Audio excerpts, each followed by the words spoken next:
سنت کی مخالفت کرتے تھے ان سے بڑا سخت رویہ اپنایا کرتے تھے۔ اور چنانچہ آپ ائمہ دین کو بھی دیکھ لیں کہ ائمہ دین نے ہمیشہ اتباع سنت کی تاکید کی ہے، اور اتباع سنت کے مقابلے میں چاہے وہ رائے ہو، چاہے قیاس ہو، چاہے حکایات اور قصے ہوں، چاہے خواب اور منامات ہوں، چاہے بیجا عقلیات اور فلسفے ہوں، ان ساری چیزوں سے ائمہ دین نے منع کیا ہے۔ چنانچہ آپ دیکھیں امام شعبی رحمہ اللہ یہ کہتے ہیں قاضی شریح کے پاس بنو مراد کا ایک شخص آیا اور اس نے پوچھا، کہا کہ انگلیوں کی دیت کیا ہے؟ تو انہوں نے کہا کہ 10 اونٹ۔ انگلیوں کی دیت، اگر ایک انگلی کوئی دوسرے شخص کی کاٹ دے تو 10 اونٹ اسے دیت کے طور پر دینا پڑے گا، یا اس کے مقابلے میں اس کی انگلی کاٹ دی جائے۔ تو کہا سبحان اللہ، انگوٹھا اور چھگلی کیا دونوں برابر ہیں؟ تو کہا کہ قاضی شریح نے کہا سبحان اللہ، تمہارا کان اور تمہارا ہاتھ دونوں برابر ہیں؟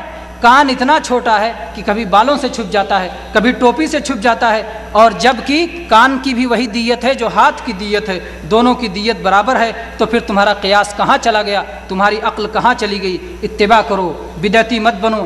جب تک سنت اور حدیث کو مضبوطی سے تھامے رہو گے کبھی گمراہ نہیں ہوگے۔ ایسے ہی ابو بکر حذلی کا بیان ہے کہ امام شعبی نے ان سے کہا کہ اے حذلی، اگر تمہارے قبیلے حذیل کا عقل مند اور انصاف پرور سردار احنف کا قتل کر دیا جائے اور ایک گود میں پلتے ہوئے بچے کا قتل کر دیا جائے تو کیا دونوں کی دیت ایک ہوگی یا الگ الگ ہوگی؟ دونوں کی دیت ایک ہوگی۔ امام شعبی نے کہا اب قیاس کہاں چلا گیا؟ ایک گود میں پلتا بچہ ہے اور ایک عقل مند اور انصاف پرور حاکم ہے، چاہے اس کا قتل ہو چاہے اس کا قتل ہو، دونوں برابر ہیں، کیونکہ اسلام نے یہی حکم دیا ہے اور اتباع کرنا ہے، اپنی طرف سے عقل نہیں لڑانی ہے میرے بھائی۔ اسی لیے امام اوزاعی رحمہ اللہ فرماتے ہیں کہ ہم ہمیشہ سنت کے ساتھ ساتھ چلتے ہیں، سنت ہمیں جہاں لے جائے ہم وہاں چلے جاتے ہیں۔ اسے امام لالکائی نے اپنی کتاب اصول الاعتقاد میں ذکر کیا ہے۔ تو میرے بھائیو، یہ رہا فرقہ ناجیہ کے منہج کی ایک مستحکم بنیاد کہ وہ لوگ ہمیشہ اتباع سنت کرتے ہیں اور بدعت سے اپنے آپ کو دور رکھتے ہیں۔ فرقہ ناجیہ کے منہج کی 8ویں مستحکم بنیاد یہ ہے کہ وہ لوگ مسلمانوں کے اتحاد و اتفاق کے حریص ہوتے ہیں، کیونکہ فرقہ بندی ایسا بدترین عمل ہے کہ جس سے اللہ تبارک و تعالیٰ نے اور رسول اللہ صلی اللہ علیہ وسلم نے بار بار منع کیا ہے۔ قرآن مجید میں اللہ تبارک و تعالیٰ نے ارشاد فرمایا وَاعْتَصِمُوا بِحَبْلِ اللَّهِ جَمِيعًا وَلَا تَفَرَّقُوا، سارے لوگ مل کر اللہ کی رسی کو مضبوطی سے تھام لو اور فرقہ فرقہ مت بنو۔ ایسے ہی اللہ تبارک و تعالیٰ نے فرمایا وَلَا تَكُونُوا كَالَّذِينَ تَفَرَّقُوا وَاخْتَلَفُوا مِن بَعْدِ مَا جَاءَهُمُ الْبَيِّنَاتُ وَأُولَٰئِكَ لَهُمْ عَذَابٌ عَظِيمٌ، تم ان لوگوں کی طرح نہ ہو جانا جنہوں نے اپنے پاس روشن دلیلیں آ جانے کے بعد بھی تفرقہ ڈالا اور اختلاف کیا، ان لوگوں کے لیے بڑا عذاب ہے۔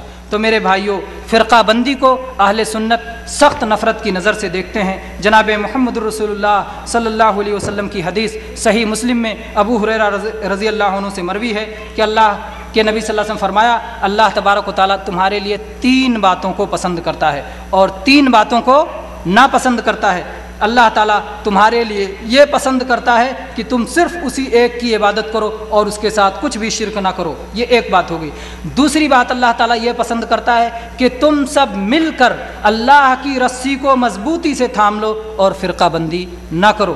اور تیسری بات جو اللہ تبارک و تعالیٰ تمہارے لیے پسند کرتا ہے وہ یہ ہے کہ ہر اس شخص کے ساتھ تم ناصحانہ اور ہمدردانہ اور خیر خواہانہ رویہ اختیار کرو جس کو اللہ تبارک و تعالیٰ نے تمہارے امور کا والی اور ذمہ دار بنایا ہے۔ مسلمانوں کے اتحاد اور اتفاق اور آپسی محبت اور ہمدردی اور تعاون اور بھائی چارگی کو حدیث میں اللہ کے نبی کریم صلی اللہ علیہ وسلم نے ایک زبردست مثال کے ذریعے سمجھایا ہے۔ چنانچہ نعمان بن بشیر رضی اللہ عنہ کی روایت ہے کہ رسول اللہ صلی اللہ علیہ وسلم نے فرمایا مثل المؤمنین فی توادہم وتراحمہم وتعاطفہم مثل الجسد اذا اشتکا منہ عضو تداعی لہ سائر الجسد بالسہر والحمى، کہ باہمی محبت اور شفقت اور رحم دلی میں مومنوں کی مثال ایک جسم کی سی ہے کہ اگر ایک عضو کو تکلیف ہوتی ہے تو سارا بدن بخار اور بیداری کے ساتھ تڑپ جاتا ہے۔ ایسا نہیں ہو سکتا کہ پچھم میں ایک مسلمان کو تکلیف ہو اور پورب کے مسلمان نہ تڑپیں، یا اتر میں ایک مسلمان کو تکلیف ہو دکن والا مسلمان نہ تڑپے۔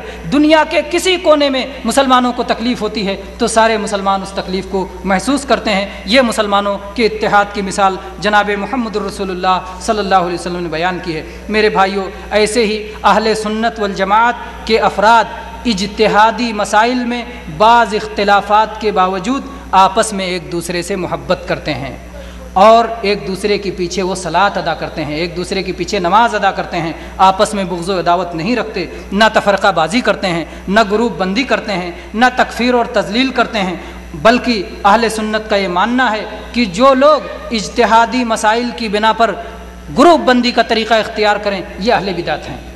اجتہادی مسائل کی بنا پر گروپ بندی کا طریقہ اختیار کرنا یہ اہل بدعت کا طریقہ ہے۔ اللہ تبارک و تعالیٰ سے دعا ہے کہ اللہ تبارک و تعالیٰ ہم سب کو اہل سنت کا منہج سمجھنے کی توفیق عطا فرمائے اور اس پر مضبوطی کے ساتھ قائم رہنے کی توفیق عطا فرمائے۔ اللہ تعالیٰ ہم کو حق کی صورت میں دکھلائے اور حق کے اتباع کی توفیق دے، اور باطل کو باطل کی صورت میں دکھلائے اور باطل سے بچنے کی ہمیں توفیق عطا فرمائے۔ آمین وآخر دعوانا ان الحمد للہ رب العالمین وصلی اللہ علی نبینا وسلم۔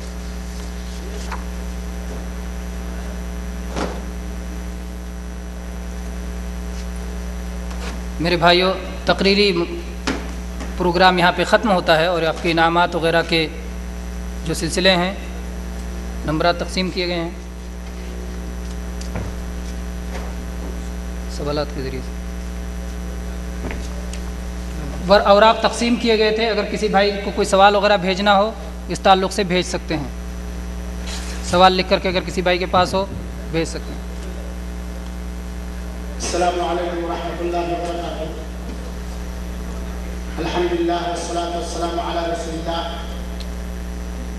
میں اللہ رب العالمین کا بے حد ممنون و مشکور ہوں کہ اللہ تعالیٰ نے ہم کو اور آپ کو احساء اسلامی سنت حفوظ کے اس دینی پروگرام میں شریک ہونے کا موقع نصیب فرمایا۔ اللہ تعالیٰ ہماری شرکت کو قبول فرمائے۔ اسی طرح میں سعودی عرب کی حکومت کا بے حد ممنون و مشکور ہوں کہ انہوں نے ہمارا خیال کیا، اپنے ملک میں روزی روٹی حاصل کرنے کے لیے جو حضرات یہاں آئے ہیں ان کو دینی تعلیم دینے کے لیے اسلامی سلسلے قائم کیے۔ اللہ رب العالمین ان کو ہر شر اور ہر برائی سے محفوظ رکھے۔ ساتھ ہی ساتھ میں بے حد ممنون و مشکور ہوں اپنے احساء اسلامی سینٹر کا کہ اس نے اس پروگرام کو کامیاب بنانے کے لیے جس چیز کی بھی ہم دونوں نے گزارش کی اس نے حاضر کر دیا۔ اللہ تعالیٰ ان کی نیتوں میں اخلاص عطا فرمائے اور اس کا نعمت بدل عطا فرمائے۔ میرے بھائی اور ساتھیوں، ہمارے پاس الفاظ نہیں ہیں اور انداز بھی نہیں ہے کہ کن الفاظ